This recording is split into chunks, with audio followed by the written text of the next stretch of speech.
Good evening, everyone. I'm Bernie Mac. That's my fellow name. People call me in the park. My real name is Lynn Johnson. I'm here to testify the purpose of being homeless. Some people put themselves out. They don't pay their bills, become homeless. But that's not the really point of people being homeless. It's because they cannot afford to live anywhere. Once you take away affordable housing from people, they can't keep up with the bills. Eventually they get evicted.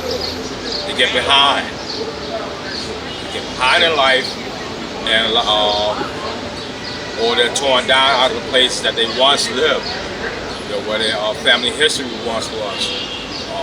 Mainly black people are homeless. I'm only expressing the truth to you today. Blacks make up 30% of the population. And there's more blacks homeless than all the whites and Jews put together. Whites make up 70% of the population in New York City. Mainly the people that you see every day are black people that's homeless. There are more homeless black men and black women and children in the shelter through this a racial scam. How could there be more black people homeless in the 33% population than all the whites and Jews put together?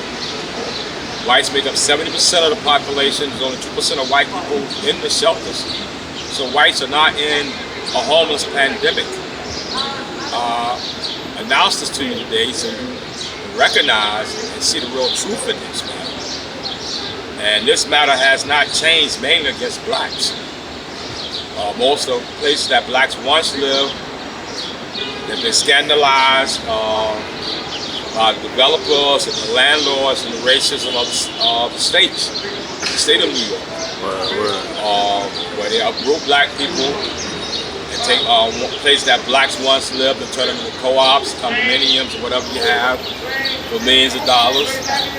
And as a black person, no chances are that you will never be able to move, get back into that apartment or back into that complex or to live in that community once again. So you're being uprooted as a black person. This is not a homeless epidemic, this is a black epidemic. Out of other races, they're not in the shelters. The Indians not in there. The Chinese are not in the shelters. The Jews are not in the shelters. The Africans are not in there. The Japanese are not in there. There's mainly all the races are not in the shelters. They're not homeless. I'm here to specify this situation because I only speak about what's truth in it and what's right in it. And a lot of blacks are not helping each other in this crisis either. At the start of the day, and at the middle of the day, and at the end of the day, and the start of night, this is a selfish game with life.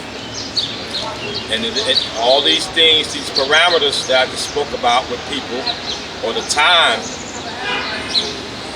people only thinking about themselves, what they're getting out of this situation, and the failure for a lot of black people. This percentage-wise thing, there's more failureship than winning. People are not winning. People are not going anywhere morally. So people are not winning.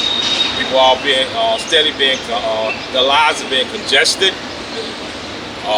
whether being used as a money matter. People are making $5,000 a week for you to live in the shelters. It's cheaper to build housing. You take an immediate goal from someone's life and they can't rebound from that. This is where it has left a lot of black people. In my life in New York City, I've lived in maybe 30 years. I've never seen so many broken down black men in this black pandemic. It's not a homeless pandemic, it's a black pandemic. Blacks make up 70%, at least 70% of the homeless population. mainly 80 or 90% of the population are being homeless. There's no other races on that percentage. There's not all the races combined. Jews and whites are together. It's not a high percentage rate of them being homeless. So blacks make up predominantly 95% of the homeless. So how could that be? How could this be? A lot of black people are going to be down the line, down the road in their lives. They're going to be very, they're going to feel some type of way. They're going to realize that they're part of a racial scam. And by other blacks having jobs, having an apartment, having a place to stay, they're less concerned about the next black person until it happens to them. But just remember, I'm here to tell you something today, laughing catches. There are people right out here in Brooklyn that lost their apartments. They're living there 30 years because they laughed at someone else thinking that it couldn't happen to them. They want to gentrify Washington Heights. They're going to put all the Dominicans out of there.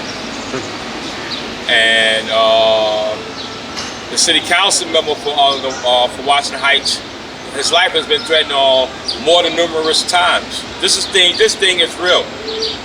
Okay, this is not a laughing matter. This thing is real, and his life has been threatened more than numerous times because he's going to sell out to the dictators, the landlords, the developers. And they're going to gentrify Washington Heights, and it's not going to be the same. It's not going to be the same. So you're spending your money in these white establishments that care nothing about you or your life or your children. Spending your money and thinking it's about you, and eventually this is where you're going to be pushed out. You're going to be pushed out. And the difference between the council member and you is that he's going to have a place to stay and a nice, well job, and you're going to be living right down the block from him. But the distinguishable thing is that you're going to be in a cardboard box, and he's going to have a place to stay. He's going to have a well-to-do, good job, and you're going to be in a cardboard box. It can happen. It can happen to anyone. I'm telling you these things are for real because they are for real. You gotta wake up. You're being burnt out. And not just by the system, but by each other. You know, a lot of percentage of us don't care nothing about each other. With the black race, we don't respect life. We don't respect God's morality. Everything is about, like I said, at the end of the day, everything is about self. You know, this homeless thing is about giving to each other, loving one another, helping one another. This is how we get out of this thing with God. And we still don't get out of it because the racial discrimination in the court system is mainly is dominated on a foresight sharing blacks and Hispanics' lives. Well, we should have done away with this thing and cleaned this thing up. This is a mess. Well, we should have playing with people's lives. People not going anywhere. They're not in the homelessness. They're paying more money to keep you homeless. It's $5,000 a week to live in a shelter. This thing is ugly. It has no arm of God in it. It has no resurrection for life to bring people back from the dead state that they've been put in or any other matters they have going on in their lives. It's not changed life. It's not making people's life any better. While you're being homeless, it takes them 5 years to think about doing anything for you. This is not helping me. I need help now. I won an appeal to get back in my apartment in 2014. I'm still out on the street 8 years later. These appellate laws don't apply to a black person. They only apply to whites and Jews. Wake up. This is my calling. Wake up. Let's find a way with God. Let's get this thing right.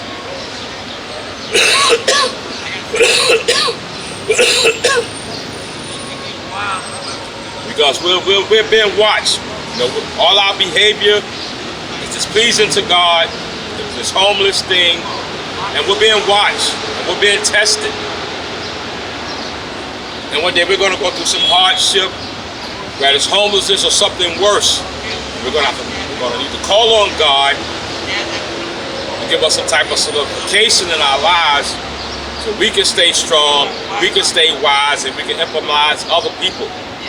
We can inform other people, we can show other people things. This is the right way to do things in life. We can inform, we can love, we can still give. Because we're homeless, it doesn't mean we're dead. It doesn't mean I have to throw my life away. It doesn't mean I have to jump in front of a train. I have to put someone in front of a train. I have to hurt someone else that's homeless. It's because we're homeless doesn't mean we don't have to respect moral laws and other people. Once we see that we do right by people, it may hurt us, but it's not what we're asking of ourselves. It's what God is asking of us. Give to the hurts. But this basic life of all this disobedience toward God and other people's lives, this matter needs to stop. It has to stop. You have to give people a chance and a right to live. Unfortunately, all of us are not rich or healthy to maintain a job or maintain their apartment, but we have to give people the help that they need to solidify something right in God, and then people can move forward with their lives. God put me in front of this man today to be here to tell you something real and show you something real in your life so that you can wake up. I'll leave you with this message today. The sooner we end this, the better.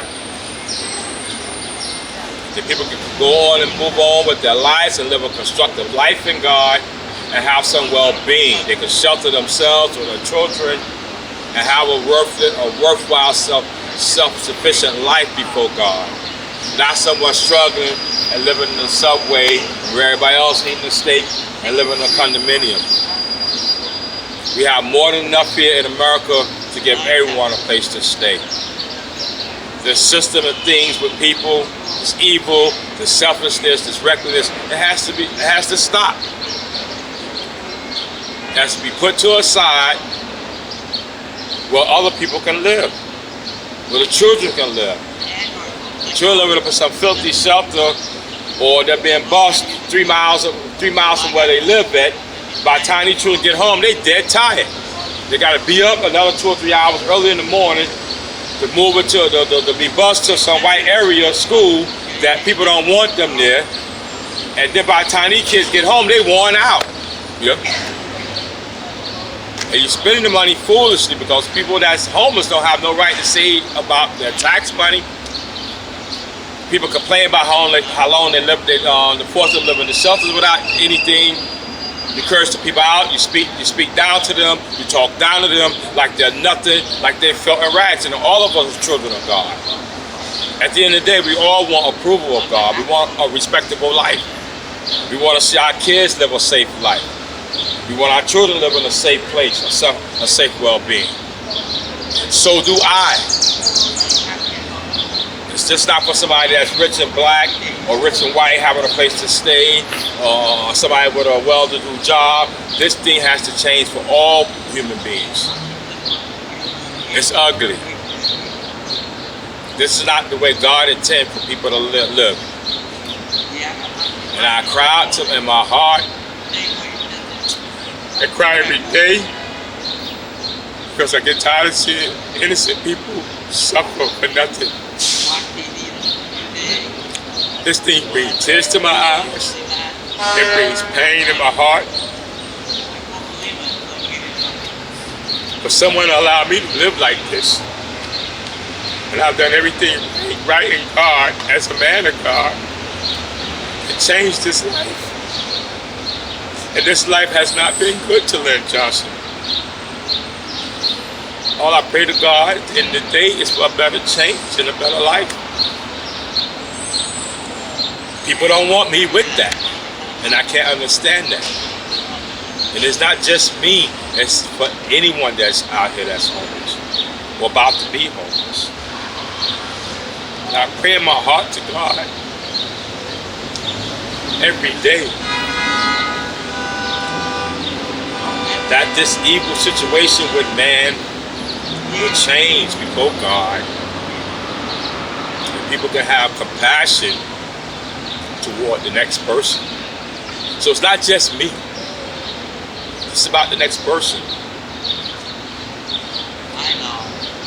And I leave you with this thing. People gotta find a way to love like Jesus asks us to love one another and find compassion.